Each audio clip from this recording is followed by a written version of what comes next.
স্ত্রী যদি চরম অবাধ্য হয় সেক্ষেত্রে তার গায়ে অর্থাৎ তাকে শাসন করা যাবে কিনা, আর স্ত্রী যে অবাধ্য হয় এটার পিছনে তার ফ্যামিলির বা কে দায়ী মূলত? ধন্যবাদ। স্ত্রী যদি অবাধ্য হয় বা জি। অশ্লীলতা বেহায়াপনার সাথে জড়িত থাকে, সেক্ষেত্রে কোরআনুল কারিমের মধ্যে আসছে ওয়াল্লাতী তাখাফুনা নুশুজাহুন্না ফাইজুহুন্না ওয়াহজুরুহুন্না ফিল মাদাজি ওয়াদরিবুহুন্না। তিনটি অপশনের কথা এসছে। যদি দেখো স্ত্রী উচ্ছৃঙ্খল, তাকে যদি দেখো তোমার শরীয়তসম্মত কথাগুলিও শুনছে না এবং তার আচার ব্যবহার খুবই রূঢ়, এবং এক্ষেত্রে যদি সে সীমালঙ্ঘনে করার অভ্যস্ত হয়ে পড়ে, তাহলে তাকে প্রথম বুঝাও, ফায়জুহুন্না, তাকে বুঝাও, ওয়াজ করো, নসিহা করো, ওয়াহজুরুহুন্না ফিল মাদাজি, এবং যদি তাতেও কাজ না হয় তাহলে তোমরা দুজন বিছানা আলাদা করে ফেলো, একই বিছানায় দুইজন দুই দিক ফিরে মান অভিমান করো।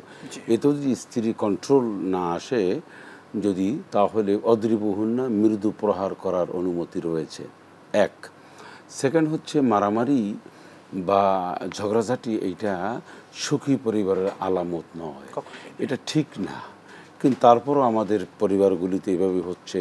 অসংখ্য মানুষ এই অভিযোগ নিয়ে আসছে খতিবের কাছে, আমাদের কাছে, ইমাম হিসাবে, খতিব হিসাবে, ইসলামিক স্কলার হিসাবে মানুষ নিয়ে আসে আমাদের কাছে যে স্ত্রীর এই প্রবলেমগুলি। আমরা এগুলি অনেক অ্যানালাইসিস করেছি, অনেক আমরা প্রত্যক্ষ করেছি, অনেক এই কেসগুলি রিসার্চ করেছি।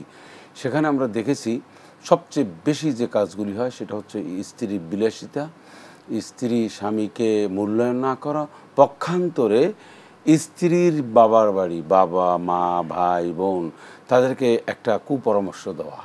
এইটা একটা বড় ধরনের কাজ করে। ভাই সে বোনকে বলে, নানান ধরনের পরামর্শ দেয়, বোন পরামর্শ দেয়, মা বলে যে জামাইয়ের সামনে তুই নত হয়ে থাকবি, এ কেমন, তাহলে তোর একটা অস্তিত্ব আছে না, ব্যক্তিত্ব আছে না, তো তুই জামাইকে তুই ওঠ বস করাবি। এটা কিন্তু মা শিখান। বাবা এটাকে বলেন যে যদি কখনো শোনেন যে জামাই বাড়িতে মেয়েটা আছে, শ্বশুর শাশুড়ি বা কেউ কিছু বলেছে, তখন বাবা সে বলে আমার একটা অস্তিত্ব আছে না, আমার একটা নাম আছে না, খ্যাতি আছে না, যশ আছে না, আমি মেয়ের বাবা, তাই কি আমি ছোট হয়ে গেছি নাকি? এই তুই একদম সোজা হয়ে থাকবি, টুলির মতন সব সোজা রাখবি। ভাই বলছে এই আমি তো অমুক ছাত্র নেতা, আবার কেউ বলছে নানানভাবে। এই যে একটা ওই নারীকে, স্ত্রীকে এমনভাবে তার কান ভারী করে এবং তাকে এমন সাহস যোগায়, পরে সে উচ্ছৃঙ্খলার দিকে চলে যায়, একটা সংসারে অশান্তি লেগে থাকে।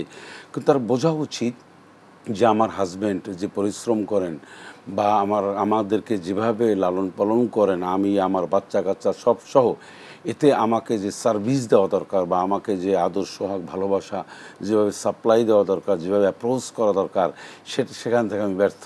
তা আমি আমার শরীয়তের দায়িত্বটুকুন কতটুকুন পালন করব।